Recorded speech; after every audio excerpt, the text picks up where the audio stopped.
Personne va dans le parc. Je te remercie. Allez.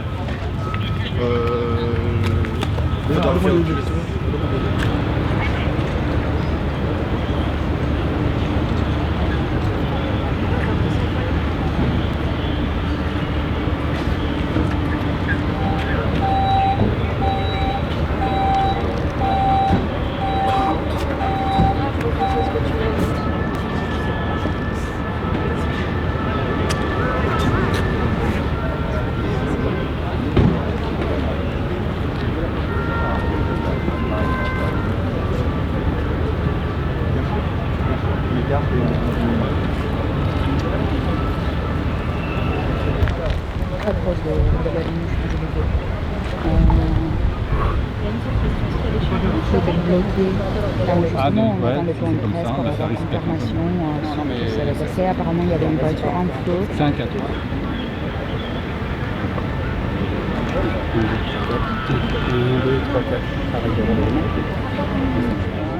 On va commencer par vous faire un point factuel. Donc ce jour, vers 15h40, nous avons un escadron de gendarmes mobiles qui descendait l'avenue des Champs-Élysées. Un véhicule Renault Mégane l'a dépassé par la droite et a percuté le véhicule de tête de l'escadron. Le véhicule Renault Mégane a commencé à prendre feu. Les militaires ont commencé une intervention, ont fait un périmètre de sécurité. Nous n'avons pas de militaires blessés, nous n'avons pas de public blessé. L'individu pourrait être mort, nous avons une opération de déminage en cours et vraisemblablement il était armé.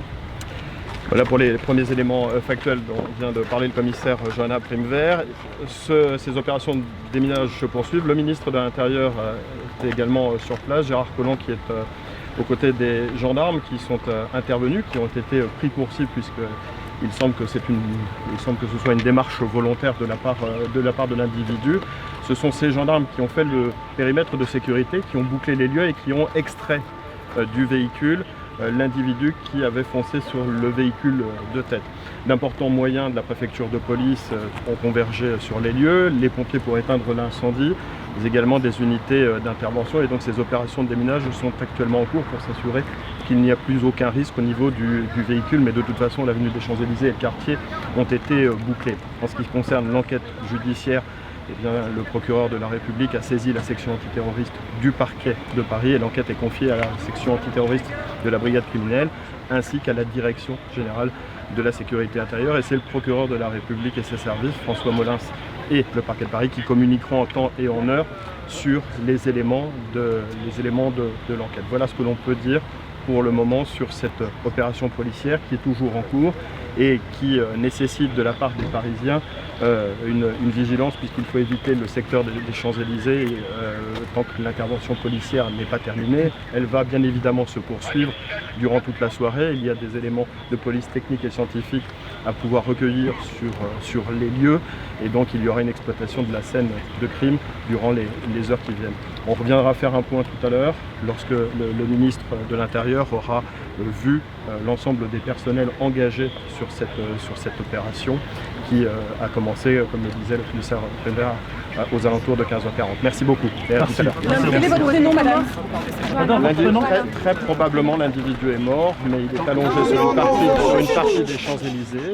une partie des Champs-Élysées. Et bien évidemment, comme les opérations de déminage sont en cours, les éléments et les secours progressent lentement pour ne pas prendre le moindre risque, mais il est très vraisemblablement décédé. Est-ce qu'on en sait un peu plus? Votre prénom, madame?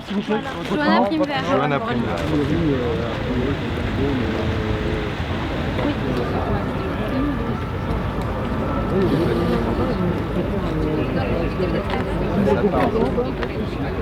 Une nouvelle fois, les forces de sécurité en France ont été visées avec cette tentative d'attentat sur les Champs-Élysées.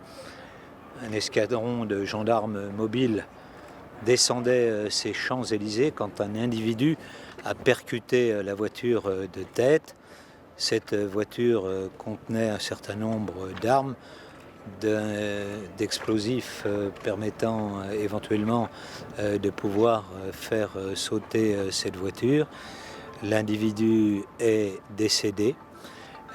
L'enquête est confiée au procureur de Paris à la section antiterroriste. Cela montre une fois de plus que le niveau de la menace en France est extrêmement élevé. Vous savez que mercredi prochain, je présenterai au Conseil des ministres un projet de loi permettant de prolonger l'état d'urgence, qu'en même temps nous proposerons une loi qui permettra de sortir de cette urgence tout en maintenant des conditions de sécurité élevées.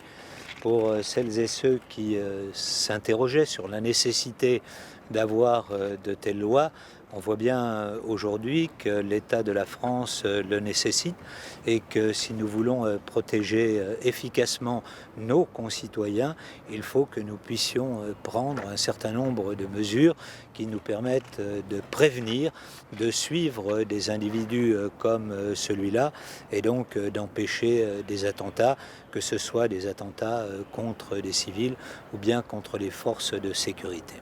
Est-ce que vous pouvez nous détailler l'arsenal qui était dans la voiture ?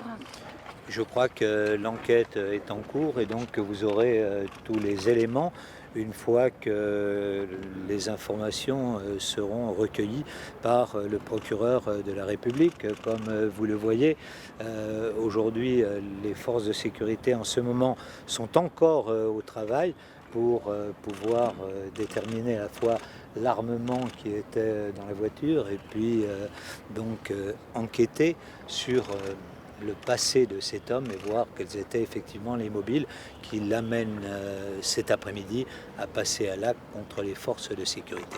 Merci beaucoup. Merci à vous. Merci à vous.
Rentrez,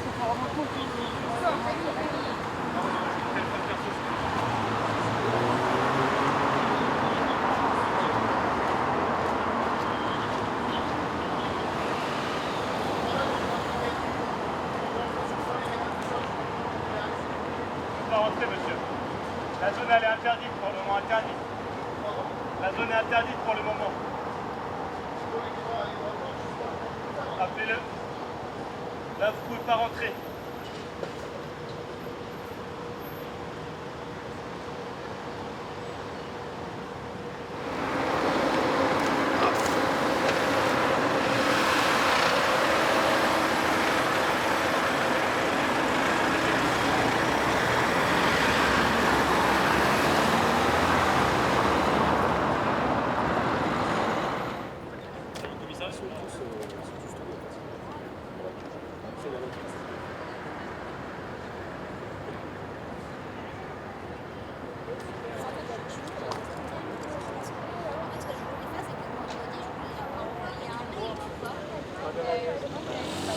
Thank you.